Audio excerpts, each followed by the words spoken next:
Welcome, everyone, to Rutgers live at the Voice of College Football. If you enjoy the show, please hit that like and subscribe button. Hope everyone's doing well on tonight's election eve. Rutgers, coming off of a bye week after yet another loss against the USC Trojans, faces the Minnesota Golden Gophers this weekend and PJ Fleck. So we're going to preview that game. We're going to look at the statistics, make a prediction, and also look at some of the Big Ten games and the national rankings. So let's start off about Rutgers. What's the state of Rutgers football? Well, they started off 4-0, and they've had 4 straight losses. Started off with a 44-7 win over Howard, a 49-17 win over Akron, a 26-23 win over Virginia Tech on the road, and an important 21-18 victory over Washington in Piscataway. Then I started this show, and the wheels fell off. Rutgers with 4 straight losses. Nebraska losing in Lincoln 14-7. Wisconsin losing at home 42-7. Losing at home 35-32 to UCLA. And losing at the Coliseum in Los Angeles 42-20. So Rutgers is at a crossroads against a very good Minnesota team this Saturday at noon in Piscataway. So who are some of the players for Rutgers that we want to watch this weekend? Ethan Kaliakmanis, transfer from where? Minnesota. So far on the season, 131 completions out of 242 attempts for 1,650 yards with a 54% completion percentage, 9 touchdowns, 5 interceptions. Kyle Monangai, the star running back for Rutgers, 172 carries, 931 yards for a 5.4 yard per carry average, 10 touchdowns. The question is Kyle Monangai injured? We're going to get to that in a bit. Samuel Brown, 40 carries, 201 yards for a 5-yard average with 3 touchdowns. And Antoine Raymond, 43 carries for 179 yards, 4.2 average, and 3 touchdowns. In the receiving core, Rutgers is led by Dymere Miller, 37 receptions, 480 yards, and 1 touchdown. Kenny Fletcher, 20 receptions, 137 yards, and 2 touchdowns. Ian Strong, 16 receptions, 267 yards, and 1 touchdown. And KJ Duff, 13 receptions, 229 yards, and 1 touchdown. On the defensive side, Rutgers, Dario, and I'm hoping I'm not pronouncing this incorrectly, Jabome, 27 tackles, 43 assists. Desmond Igbenuson, 24 tackles, 20 assists. Shaquan Loyal, 24 tackles, 20 assists, and 2 interceptions. And Flip Dixon, 18 tackles, 18 assists. So, who are they facing? They're facing the Golden Gophers and PJ Fleck. Minnesota having a very solid year this year. 6-3, 4-2 in the Big Ten. They began the season with a 19-17 loss to the University of North Carolina. Then they wiped out Rhode Island off the face of the earth, 48-0. 27-0 against Nevada. But then suffered a loss to Kirk Ferentz in Iowa, 31-14. Lost again the next week to Michigan, 27-24 at the Big House in Ann Arbor. Then scored a victory over USC in Minneapolis, 24-17.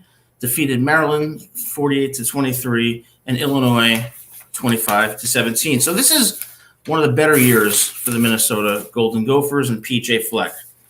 What are some of the statistics for Minnesota? Well, they're averaging 27.5 points per game.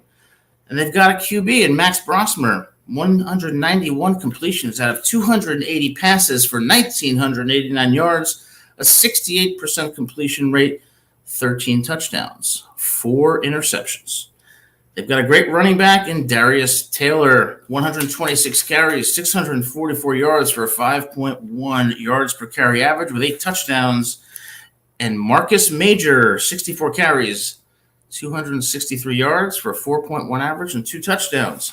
In the receiving core, we have Daniel Jackson, 56 receptions for 642 yards, 3 touchdowns. Darius Taylor, 43 receptions, 315 yards, 2 touchdowns.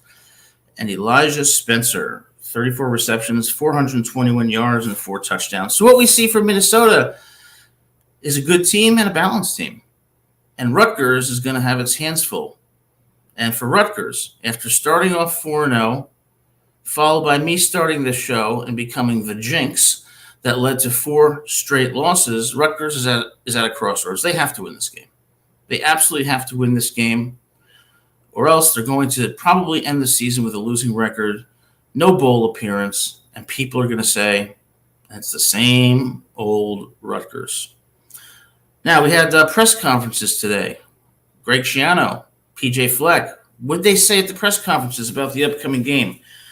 Well, Greg Schiano began by emphasizing that a lot of his team needed rest and repetitions. In other words, they were tired, they were injured, and they needed to get better. In describing Minnesota, he said Minnesota is one of the hottest teams in America, but that Rutgers players were working their tails off, trying to get healthy and be in a better place health-wise. And that's important because for the last several games, Rutgers, particularly on the defensive side, which the running defense earlier in the season was ranked 12th in the country, has been really banged up. And that has taken a significant toll on Rutgers' ability to maintain the quality of its defense, and certainly has affected their ability to win consistently. But Schiano notes, we have our hands full, and indeed they do, describing the Golden Gophers as talented at all 3 levels. And he said it's going to come down to what players play the best. If that's not coach speak, I don't know what is. But he did acknowledge that the players are very frustrated, and no doubt they're frustrated, because this season is turning into a disappointment when it started out with so much promise. And ultimately, Schiano probably said the most important thing, I think, in the press conference when he said, we're not really quite at the level yet. And that is true. Rutgers has made strides, just like in the 5th year of Schiano's tenure from 2001 to 2012. In that 5th year, he turned it around, and they were competitive nationally. In his 2nd stint, he's now in his 5th year. He's starting to turn it around, but he does acknowledge that they're not quite where they want to be. And what he's basically saying is, we don't have the personnel yet to compete at an elite level. And you saw that against USC with that 42-20 defeat in which Rutgers was physically dominated. So it's going to come down to recruiting, the transfer portal, buying players to get Rutgers where it needs to be, and to build this program into the program that Schiano envisioned when he started his 2nd stint, and that fans at Rutgers finally hope will lead Rutgers to becoming relevant in college football. Now, what did PJ Fleck say at the beginning of his press conference? Yes, good old PJ Fleck told everyone to vote. Yes, that was what he began with. Everyone should vote in the upcoming presidential election, which will be hopefully decided tomorrow, probably not, between Donald Trump and Kamala Harris. So yes, you Minnesotans, go out and vote. Everybody should vote. At the end of the show, I will make a special prediction about who will win the presidential election. You may be surprised. So, what did Fleck say? Well, it was a lot of coach speak. It wasn't much substance. He did acknowledge Rutgers has a week on us. Rutgers has a bye week, so they had an extra week to prepare for the Golden Gophers. He said that their team continues to get better, but that they need to focus on playing sound and disciplined defense. He also emphasized Quinn Carroll, offensive lineman, calling him the greatest teammate anybody could ask for, but that the focus this week and throughout the season has been creating trust with the players to get their buy-in to the system that Fleck is trying to implement. One big fact about Minnesota that Rutgers needs to worry about: in the last 14 quarters, in over 3 games, Minnesota's offense has not turned the ball over once. Rutgers cannot say the same. Minnesota continues to improve. And I would say perhaps the most important thing that Fleck said that was very revealing about the state of college football today. He said it's important to have players who live in the moment and live in truth. And he said he's got those players. What does it mean to live in the moment and to live in truth? I think what Fleck is saying is that we need players who have those old school values, who hold themselves accountable, who work hard, who persevere through adversity. And when you have players like that, then you have the predicate or the foundation upon which to build a team. And Minnesota has done that this year. And like I said, this is one of their better years. So what is the key to the game between Rutgers and Minnesota, and who's going to win? Number one, Ethan Kaliakmanis, the former Minnesota transfer. This will be a special game for him. Kaliakmanis has all the tools. He's a mobile quarterback. He has a great arm. But on the intangible side, he sometimes struggles with decision-making, pocket awareness, and turnovers. For Rutgers to win, Ethan has to have the best game that he has had all year. Number two, Kyle Monangai. So against USC, Kyle Monangai was relied upon heavily to carry that offense. But Kyle Monangai suffered a head injury against USC. So the question is he going to be available to play on Saturday against Minnesota? And even if he does, will he be anywhere near 100%? Coach Schiano was asked about this today at the press conference and didn't give an answer, simply saying, we will release an availability report later in the week, and that's when you'll find out. So they're being very reserved about whether Monangai is going to play. That suggests to me that the answer is probably not, or if he does play, it will be in a limited role. The third key to the game for Rutgers is time of possession. When you have a banged-up defense, although they're getting a bit healthier, you need to make sure that they're not on the field all day and you're not putting stress on the defense.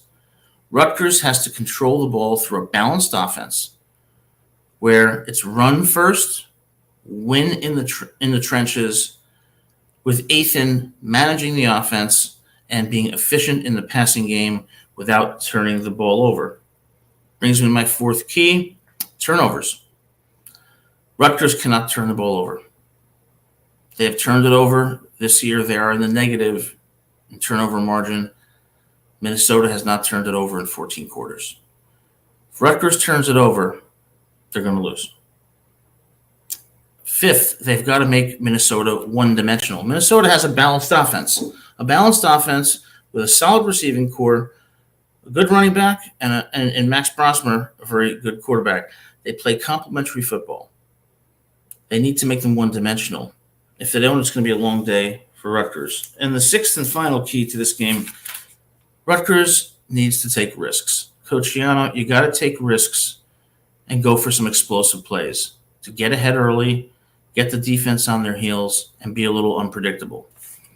So, given these keys to the game, what's going to happen? Well, we've seen a tale of two seasons, okay? Good Rutgers and bad Rutgers. We saw Rutgers lose 42-7 to Wisconsin. We saw Rutgers go on the road to Virginia Tech and win 26-23. We saw Rutgers defeat a Washington team in Piscataway 21-18, a Washington team that just defeated USC and that defeated Michigan. But we also saw a Rutgers team that lost 14-7 in Lincoln, Nebraska, and couldn't score from the 2-yard line on first and goal with Kyle Monangai in the backfield.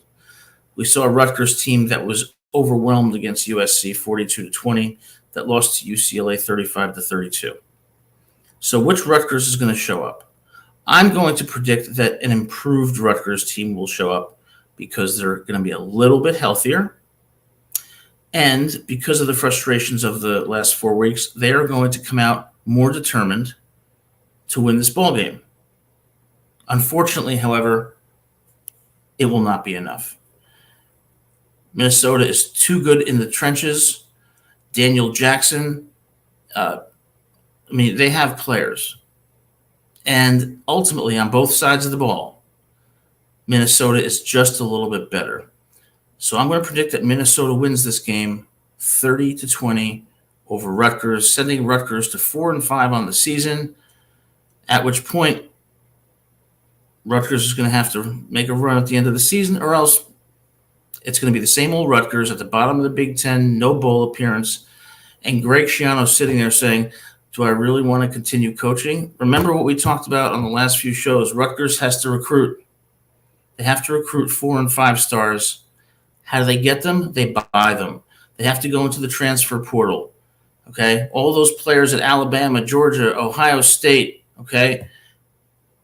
You have to look at those players who are sitting on the bench, who thought they'd come in as freshmen and start and are pissed off. And you got to snag them by buying them. Third is you have to develop the players and increase the percentage of your players going into the NFL and achieving success. So you can tell these players, when you come to Rutgers, you're going to make money, you're going to get developed, and you're going to end up in the NFL. That's a hard thing to do. But like Schiano said, he wants to build a program. Well, if he wants to build a program, he has to have the people, as Woody Hayes would say. And right now, Rutgers is close, but close, just like good, is not close or good enough. So that's the tail of the tape for Rutgers in Minnesota. I'm predicting 30-20 Golden Gophers in Piscataway at noon on Saturday. Now let's look more broadly at the Big Ten. I'm going to give you my top 10 Big Ten rankings after this week's upset Saturday, a Saturday that saw a lot of teams fall and some teams separate themselves. But my rankings are probably a little bit different than yours. Who are the top 10 teams in the Big Ten? Number 1, Columbus, Ohio, and the Ohio State Buckeyes. I don't want to hear about the loss to Oregon in Outson Stadium. It was loud. They lost by about 2 seconds when Will Howard didn't slide when he should have. Ohio State, in my view, is the better team. Ohio State would beat them on a neutral field. Ohio State will beat them in the Big Ten championship. They will go deep into the playoffs and possibly compete with Georgia for the national title. Ohio State is number 1. Number 2, the Ducks of Oregon, coming from noisy Outson Stadium and flying to Ann Arbor, where they dominated Michigan by a score of 38-17. Dylan Gabriel is for real. Their receiving core is for real. And they are more physical this year. Whether they are physical enough to win the national title, I'm doubtful, but it's possible. So Oregon gets number 2 at 6-0 and 9-0 in the Big Ten. Number 3, and I never thought I would say this, Cignetti and the Indiana Hoosiers, 6-0 in the Big Ten, 9-0 overall, coming off of a shellacking against the hapless Michigan State Spartans and in East Lansing, Michigan. Indiana, down by 10 points in the first quarter. And before I get to that, I see Tim Prangley in the comments section. Tim, great to see you, and thanks for being here. So Indiana goes down 10-0, and all of a sudden you start hearing the whispers. Oh, maybe Indiana was overrated. Maybe Cignetti is not as good as we thought he was. Well, forget about that. Indiana took over that game, dominated Michigan State, and proved that they indeed are for real. And I will tell you this. In Columbus against Ohio State, that's going to be a game. Indiana can beat Ohio State in Columbus. So we're going to see what happens. Right now, I think Ohio State is going to win the game. But what Indiana has showed me is that they're a resilient team, they're a talented team, they're a balanced team, and they have a fantastic coach. When you combine those together, I think Columbus, Ohio, the Buckeyes are going to have their hands full. Number 4, Caleb Johnson and the Iowa Hawkeyes. Iowa's having a pretty good year, 6-3 overall, 4-2 in the Big Ten. Okay, Brendan Sullivan, not a bad game last week as Iowa continues to gain victories with, once again, a typical old-school Iowa defense. A stingy defense, a talented defense. Caleb Johnson, one of the best running backs in the country. Okay, averages over 5 yards per carry, is an elusive runner and a strong runner. Iowa is at number 4. Number 5, who did we just talk about? PJ Fleck and the Golden Gophers 6-3 on the season, 4-2 in the Big Ten. Minnesota has been a bit of a surprise this year, and that surprise started in Ann Arbor when they lost 27-24 and came back in the fourth quarter. And then when they defeated the USC Trojans 24-17, my USC Trojans, I will acknowledge because I'm an alum. I went to USC. Minnesota has won some close ones, and Minnesota has shown some grit, physicality, and balance. They're number 5. Number 6, Illinois. Illinois started off strong. They've kind of tapered out a bit. 6-3, 3-3 in the Big Ten. Lost to Minnesota 25-17 last week. Illinois is in the middle of the pack and will remain there. Number 7, the Huskies of Washington in that deceptively loud stadium up there in Seattle. Washington defeats USC on Saturday 26-20. USC should have won the game. Key play in that game, Woody Marks on a 4th and goal from, I believe it was the 2-yard line, receives no blocking whatsoever. The offensive line simply doesn't block one of their defensive linemen. And before Woody Marks can do anything, it's right in his face, tackled for a loss. It reminded me of the New York Giants-Denver Broncos game in the late 80s when the Broncos ran it 4 times from the 1-yard line and were stuffed all 4 times. On the 4th down, the running back was completely demolished. USC's offensive line needs to improve. Number 8, the Badgers of Wisconsin, 5-4 on the season, 3-3 in the Big Ten. Wisconsin is an interesting team. Goes to Piscataway, wins 42-10 over Rutgers. At home against Alabama, loses 42-10 against USC. Wisconsin is up at the half. I believe it was 21-10, and then completely implodes in the second half as USC comes alive with a 38-21 victory. Wisconsin is good but inconsistent, and their record reflects that. Number 9, last year's national champions, the Michigan Wolverines. Michigan's having a tough year, and it's understandable because this year they lost 17 players from last year's veteran team that deservedly won the national championship, including J.J. McCarthy and Blake Corum. Michigan has to rebuild. There is a transition period going on, and Michigan doesn't have a quarterback. Now, Davis Warren against Oregon showed that he has an impressive arm, made some great throws, and we'll see if Davis Warren can develop into the kind of quarterback that Michigan needs. But with Jack Tuttle retiring and Alex Orji being entirely ineffective, the lack of a quarterback at Michigan has hurt them tremendously, as has the lack of an elite receiving corps. So Michigan fans should not worry about the future. They will be back. But with the losses that they sustained, this is a transitional year. And number 10, Nebraska, the Nebraska Cornhuskers. I don't really know what to say about Nebraska. I suppose they're a bit better than they were last year, but they've been mediocre for several years, and Dylan Raiola, in my view, is not the answer at quarterback. I suspect they will get better, but I don't see them separating themselves in the Big Ten in any meaningful way whatsoever. So, who are the top 12 teams in the United States that will go to the college football playoff, and who is going to win the national championship? Well, after this past upset weekend, one of the most surprising upsets, in my view, was Louisville going into Clemson and dominating Dabo Swinney and the Tigers. Never did I think that would happen. And then Pittsburgh goes down against SMU. I suppose that's not too much of an upset, but we also had South Carolina destroying Texas A&M 44-20. Elko and A&M showed so much promise after that victory over LSU, only to implode against a very good South Carolina Gamecock team that only lost by 2 to the Alabama Crimson Tide in Tuscaloosa. So, given the upsets and given the greatest outdoor cocktail party in Georgia's performance against Florida, where they looked lackluster, and Carson Beck once again showed a preference for interceptions, who are the top 12? I suppose this might be controversial again, but controversy And diversity of opinion is always good. Number one in the country. I'm still sticking with Athens, Georgia, and the Georgia Bulldogs. I don't care that they didn't play well against Florida. It was the greatest outdoor cocktail party. It's a rivalry. Sure, they didn't play well, but they played well when it mattered.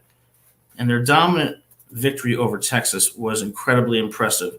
And if you don't think Georgia should be number one, show me any other team in the country that has been consistently elite all year. It's not Ohio State. Maybe it's Oregon, but I'm going to tell you why I didn't put Oregon at number one. Number two, Columbus, Ohio, and the Ohio State Buckeyes. Ohio State showed against Penn State that they have a defense. Holding Penn State to 6 points the entire game, with the other 7 coming on a pick 6, from Will Howard. When Will Howard, for some reason, didn't see the safety basically reading his eyes and running and cutting off the route. But Ohio State has a great defense, and Will Howard has been better than I thought this year. They have a great pair of running backs. Their offensive line is improving. I think at the end of the year, they will be in the national championship game against Georgia. I think they are close to being a complete team, and for now, they get the number 2 spot. Number 3, Oregon. Okay, so most people have Oregon at number 1. Why do I not have Oregon at number 2? Because I'm not convinced that Oregon can compete with the physicality of Georgia or Ohio State. It's that simple. I am not convinced that they have the dudes in the trenches that are going to compete with Ohio State, Georgia, and maybe even Texas. We've watched Oregon year after year be an elite team, but when they play a team that's very physical in the SEC or the Big Ten, they struggle. And they did struggle against Ohio State. I think the home field advantage and the last second, the home field advantage plus Dylan, Will Howard sliding too late. If he didn't do that, Ohio State would have won that game. I think Oregon goes deep into the playoffs. I think they lose in the semifinals. Number 4, this was a tough choice.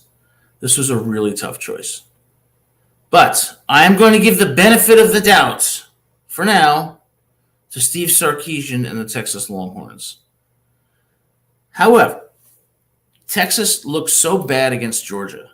They looked like a deer in the headlights against Georgia, out-physicaled, out-schemed, out-coached.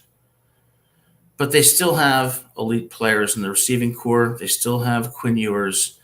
They have a great defensive line and improved secondary. Texas is still relevant. They're at number 4. Number 5. Hey, Tony, how are you? Thanks for being here. Number 5. This was a tough one, too. I'm going to go with Miami. Cam Ward in Miami. The issue I have with Miami, however, is their defense.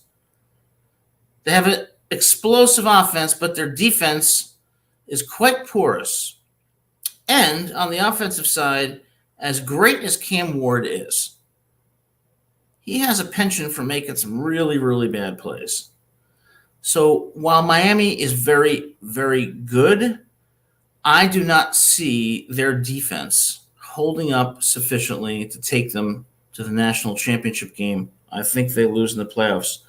Number 6, the Hoosiers, Indiana.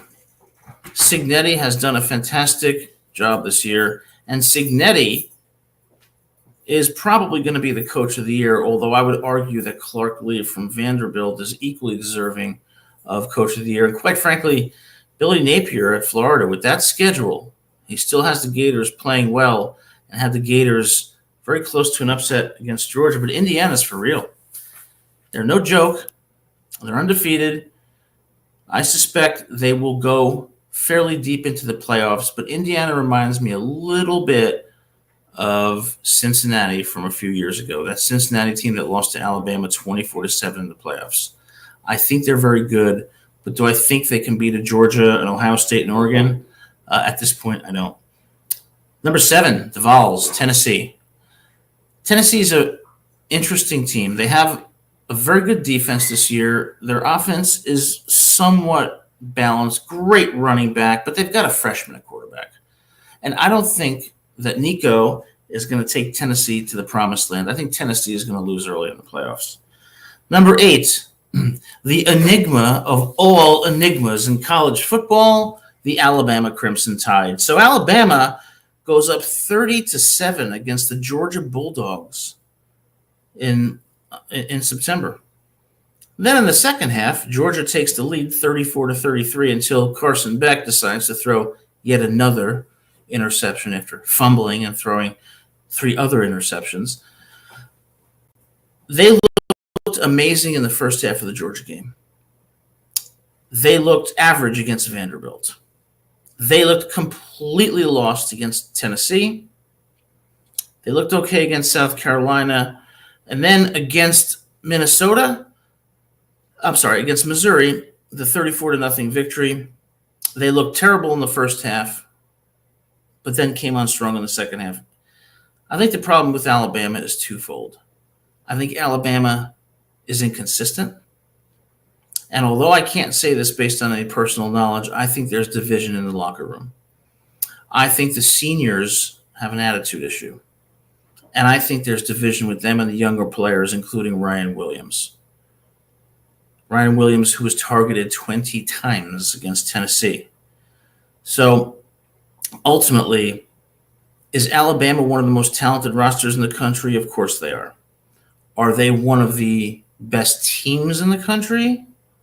I'm not so sure about that, and I tend to answer no. So what does the future hold for Alabama? Well, the future begins and possibly ends in Baton Rouge against the LSU Tigers. The winner of that game has a shot at the playoffs. The loser of that game probably won't make the playoffs.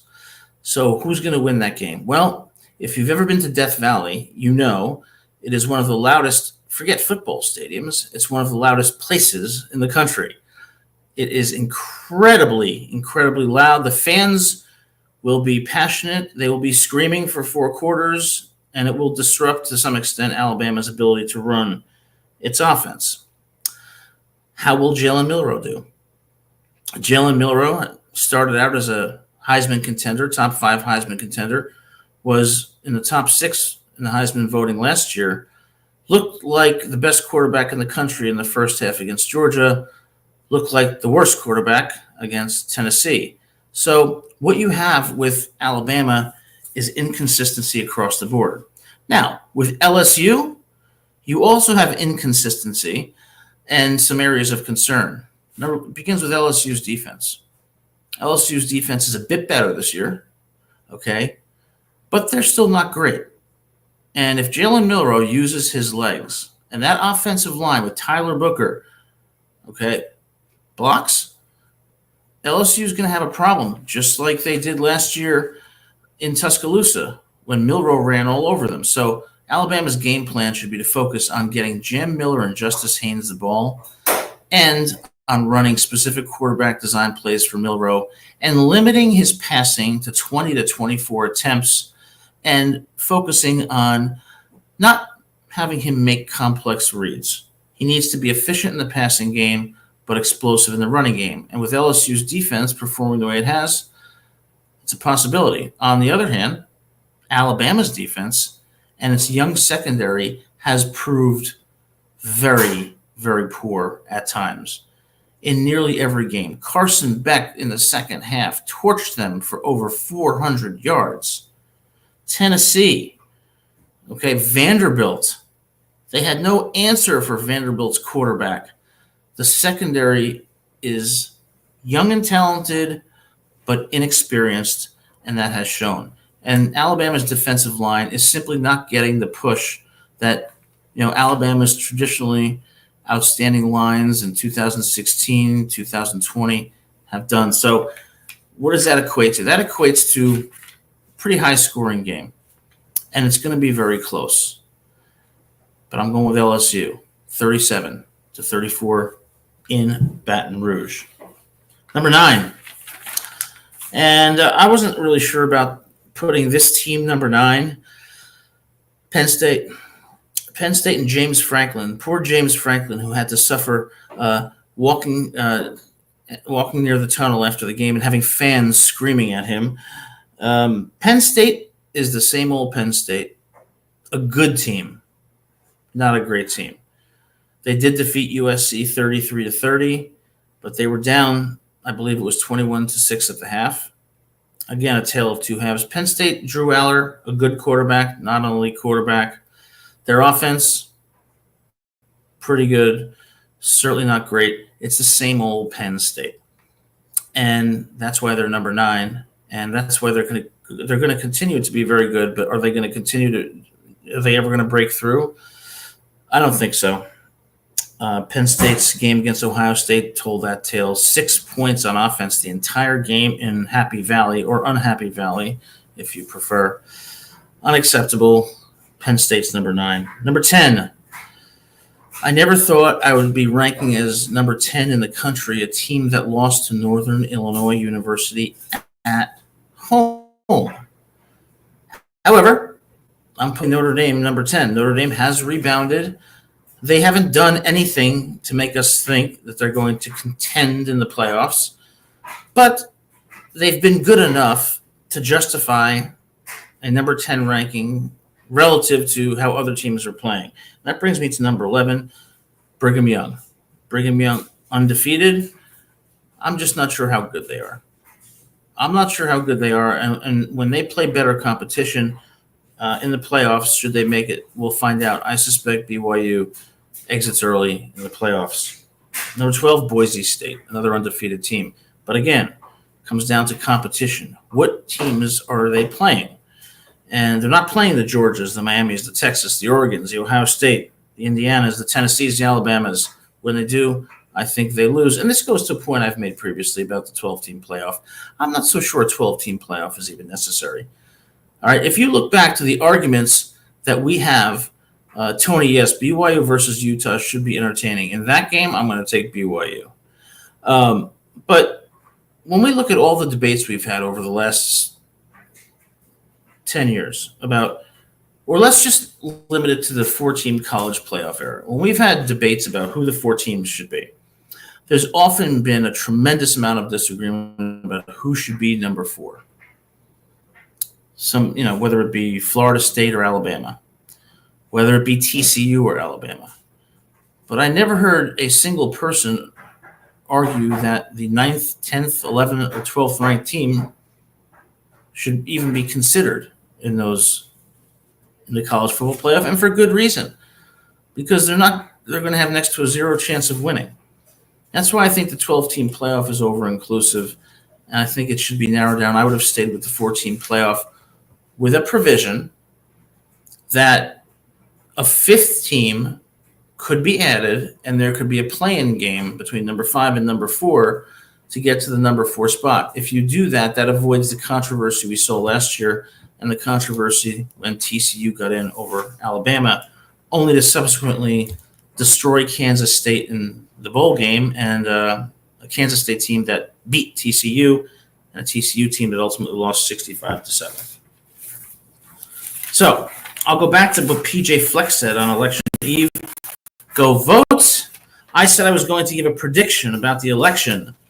Now, my prediction should be taken with a grain of salt because the election is so close. We have no idea who's going to win. I will predict, however, a narrow victory for Donald Trump. Who knows? I got a 50-50 shot of being right. So, Rutgers, Minnesota. It's going to be a close game. Let's see if Rutgers can turn the corner. Let's see if these Big Ten rankings change and the national rankings change based on the upcoming games this weekend. Thank you guys for being here. I will be live on Saturday after the Minnesota game, and then again, I will be live on Monday at 7 p.m. every week to take your calls and to give commentary on Rutgers football. Appreciate you being here. Hope you all have a great night.